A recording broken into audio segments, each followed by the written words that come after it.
네, 여러분 안녕하세요. 오늘은 화요일이고요. 지금 시간은 지금 이제 밤 10시 10시가 되었네요. 제가 이제 좀 저녁에 좀 퇴근을 좀 늦게 하는 바람에 이제 지금에서야 제가 이제 촬영을 하게 되었습니다.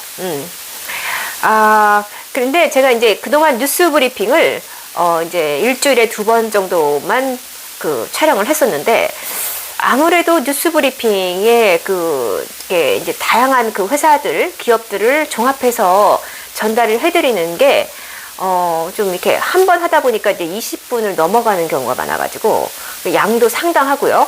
그래서 뭐 1부, 2부로 나눠서 찍기도 하고 그러는데, 이러지 말고 이제 좀 그때그때마다 뉴스가 새로 나오는 뉴스들을 이제 바로바로 좀 그날 또는 그 다음 날이라도 이렇게 종합을 해서 전달을 해드리는 게 낫겠다라는 결론을 내렸습니다. 그래서 일주일에 한 적어도 3번 정도는 여러분께 뉴스 브리핑으로 좀 인사를 드려야 하지 않을까라고 생각을 하고 있어요. 그 외에도 상당히 다양한 내용들을 지금 준비를 하고 있는데, 그래도 뉴스 브리핑이 저의 채널에서는 상당히 좀 많이 좀 봐주시는 콘텐츠 중에 하나더라고요. 그래서 제가 좀 이 부분에 좀 더 집중을 해서 여러분께 좀 이렇게 공유를 해드리면 좋겠다는 생각을 했습니다. 자, 그러면 첫 번째 뉴스 여러분께 소개해 드릴게요. 첫 번째 뉴스는요, LG 이노텍이에요. LG 이노텍 하면은 사실은 이제 이 주식 투자를 안 하시는 분들은 잘 모를 수 있어요.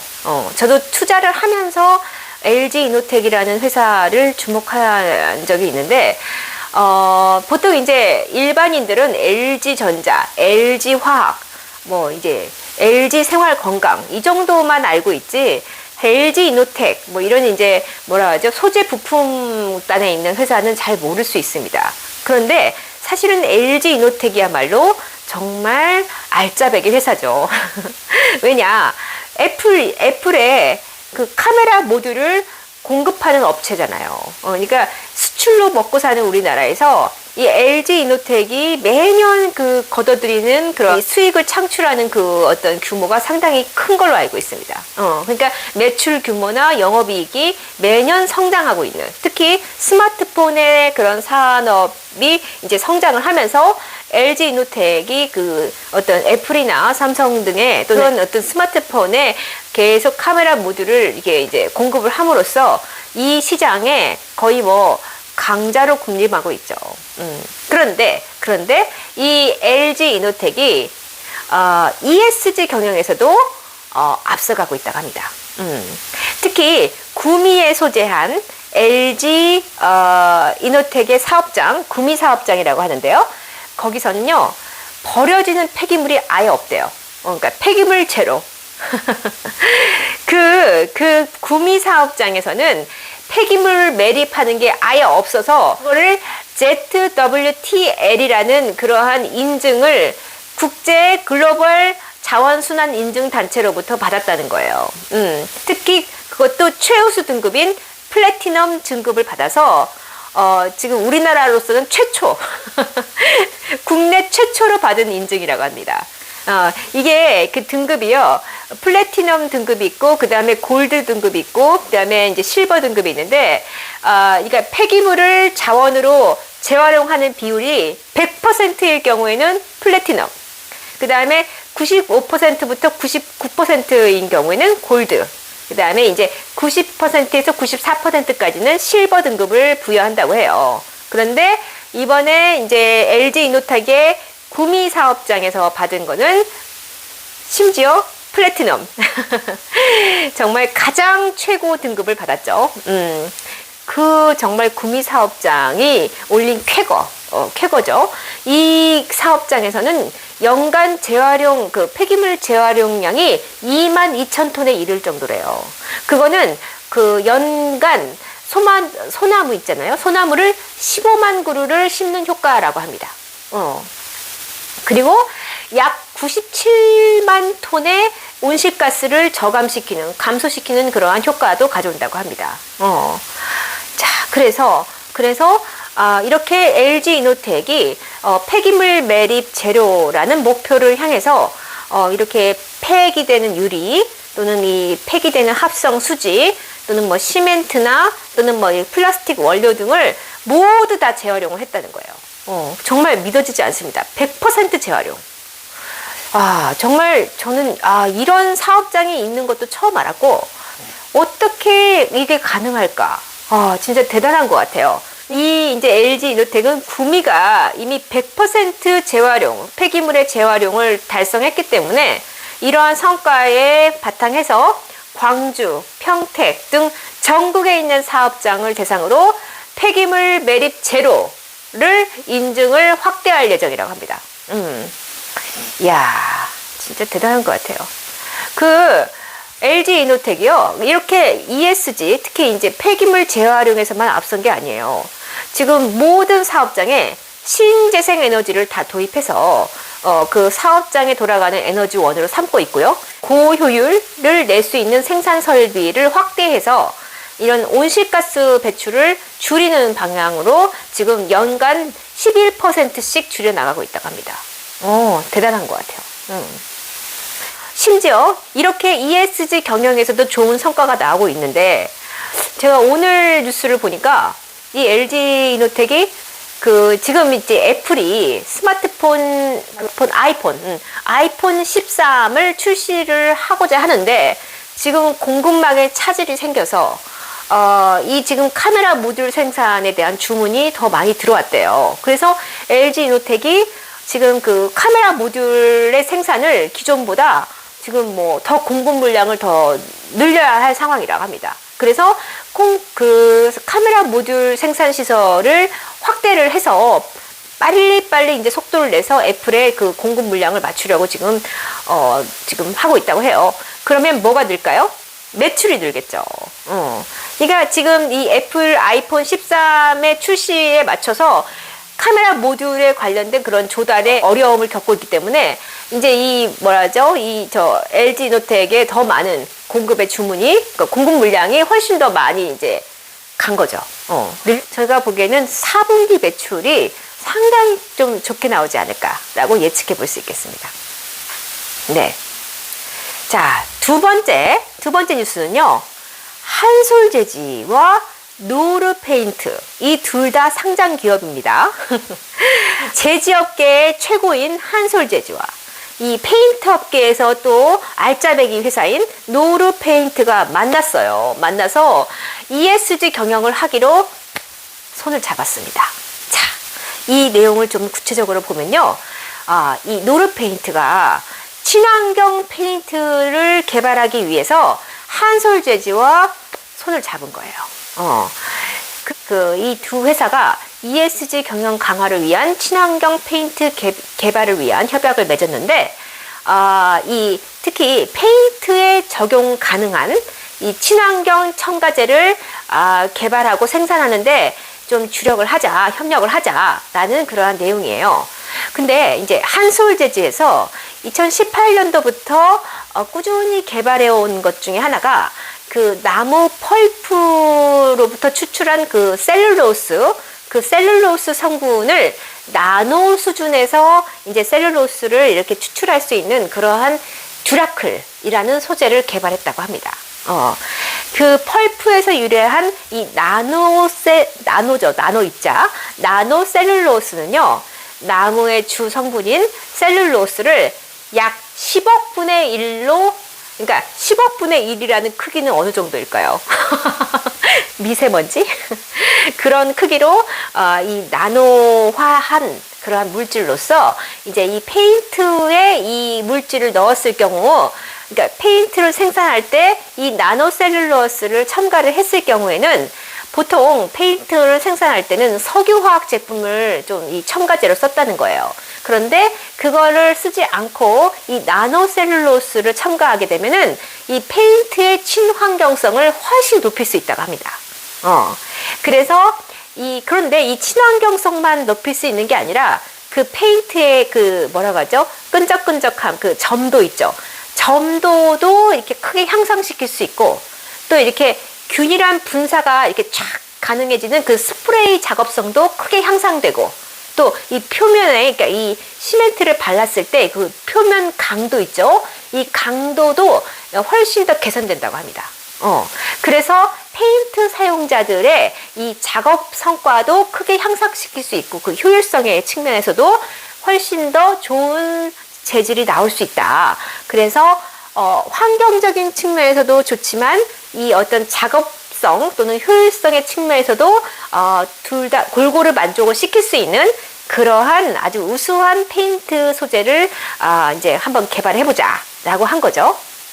그래서 이렇게 노르페인트와 한솔 재질과 어떤 시너지, 개발을 위한 서로 시너지를 좀 한번 내보자 라고 했다는 그러한 뉴스입니다. 네. 그 다음에 세 번째 뉴스는요, 현대 그린푸드예요. 현대 그린푸드도 그 주식시장에 상장이 돼 있어요.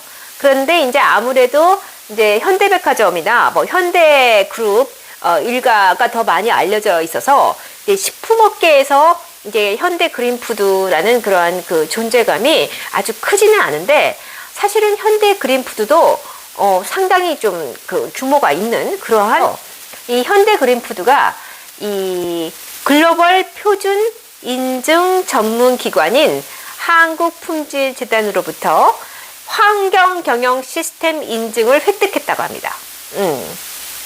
자, 환경 경영 인증 시스템은 또 뭐냐? 이거는 이거를 또 일명 ISO 14001 이라는 이러한 그 어떤 그 인증 번호가 이제 이 새겨져 있는 것 같은데, 이 ISO 14001 이라는 것은 국제 표준화 기구가 제정한 인증으로서 이제 기업이 너네 기업은 드디어 환경 경영을 하는 기업이다 라고 이제 국제기구가 인정을 해준 거예요. 그 코드를 딱 줌으로써. 그러니까 인증 코드죠. 그래서 이제 너희 회사는 이제는 이 환경 경영으로 나아갈 수 있는 그러한 그 체계적으로 너희 회사에서 환경 경영을 관리할 수 있는 어떤 그런 그 수준이 됐어. 이걸 인증해주는 그러한 어떤 공식적인 마크라고 합니다. 네. 그 다음 네 번째 뉴스는요, JB금융, 전북은행이라고 보면 아실지 모르겠어요. 전북은행이 JB금융으로 이제 이름을 바꿨죠. 이 JB금융에서 글로벌 금융사 탄소 중립 추진 연합체인 넷제로 은행 연합에 가입을 했다고 합니다. 넷제로 은행 연합, 이 넷제로라는 건요, 탄소 중립. 그러니까 보통 이제 이게 이제 UN 차원에서는 2050년까지 전 세계 모든 그 기업들이 넷제로를 해야 한다라고 얘기를 한 적이 있거든요. 그 넷제로라는 것은 탄소 배출을 제로, 0으로 만들어야 한다. 이런 얘기예요. 그래서 근데 이 전북은행이 JB금융이 도대체 이러한 그 넷제로 은행 연합에 왜 가입을 했을까? 이 이제 글로벌 금융사들 하면은 뭐 대표적인 은행들이 뭐가 있을까요, 여러분? 뱅크 오브 아메리카, 그다음에 골드만삭스, 모건 스탠리, 그다음에 도이치뱅크, 그다음에 뭐 HSBC, 이러한 그런 어떤 굵직굵직한 그러한 글로벌 은행들이 다 탄소 중립을 하겠다. 우리도 그 탄소 중립으로 나아가는데 기여를 하겠다. 해서 이제 이 연합체를 만든 거예요. 그 넷제로 은행 연합. 근데 이제 정말 내노라는 그런 모든 기업 그 글로벌 은행들이 다 여기 이제 가입을 한 거죠. 그런데 이제 우리나라에서도 이 지방은행으로서는 처음으로 이제 이 전북은행이 이거에 참여를 한 겁니다. 이제 이 넷제로 은행 연합에 가입을 하게 되잖아요. 그러면은 2030년부터 5년마다 중간 목표를 설정해야 돼요. 넷제로를 향한 그런 중간 목표를 계속 설정을 해야 하고, 그 다음에 이 연합체에 가입한 은행들은 이제 자체적으로 대출이나 투자나 이제 뭔가 자산을 보유한 거 있잖아요. 부동산이든 뭐든 이 보유 자산에 대한 포트폴리오에 포함된 그런 온실가스 배출량을 2050년까지 넷제로, 즉 탄소 중립 상태로 만들어야 해요. 그러니까 투자 자산이라던가 뭔가 이제 부동산 자산 또는 내가 투자한 기업들 뭐 이런 것들이 사실은 이제 온실가스 배출이 없어야 하는 거죠. 그러니까 이 포트폴리오가 이 이제 위험 자산에 투자를 하면 안 되는 거예요. 대출을 해줘도 안 되고, 그러니까 부동산도 뭐 이제 그 건물 자체가 뭐 이렇게 이 이산화탄소 배출과 그게 좀 이렇게 연관성이 크지 않아야 하는 거죠.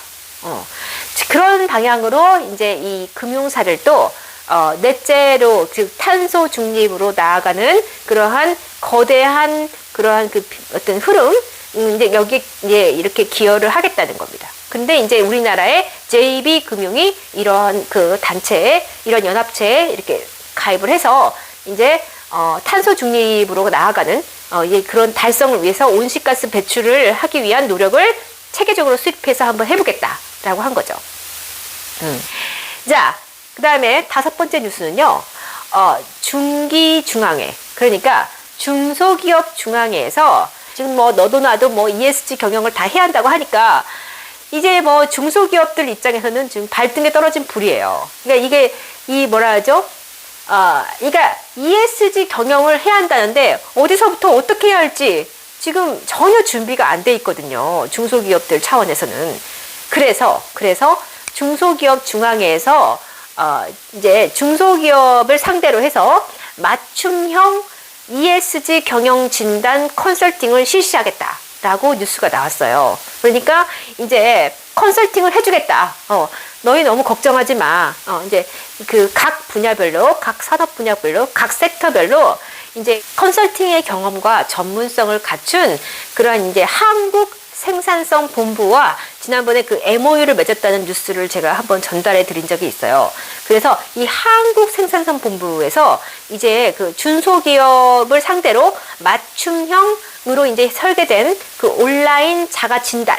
그러니까 우리 기업이 ESG 평가를 받으면 얼마 정도 점수가 나올까? 그러니까 자가 진단을 할 수 있게 하는 거예요. 우리 도대체 ESG의 이제 환경이나 뭐 사회나 지배 구조의 각각의 분야에서 지금 어느 정도 수준에 와 있지?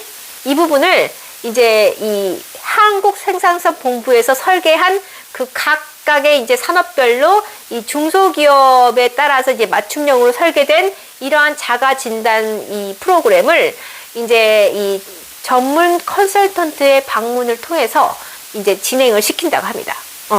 그래서 이제 최종적으로 ESG 종합 진단 결과가 나오면 이제 이것을 바탕으로 해서 이제 각각의 중소기업들이 이제 어떤 부분을 개선해야 할지 이런 이제 어떤 방법론이 나오겠죠. 네. 좀 짧지만 오늘은 좀 이 정도로 해서 이제 좀 마무리를 하고 조만간 또 좀 참신한 그러한 내용으로 여러분들께 인사드리겠습니다. 네. 오늘도 편안한 밤 되시길 바랍니다. 감사합니다.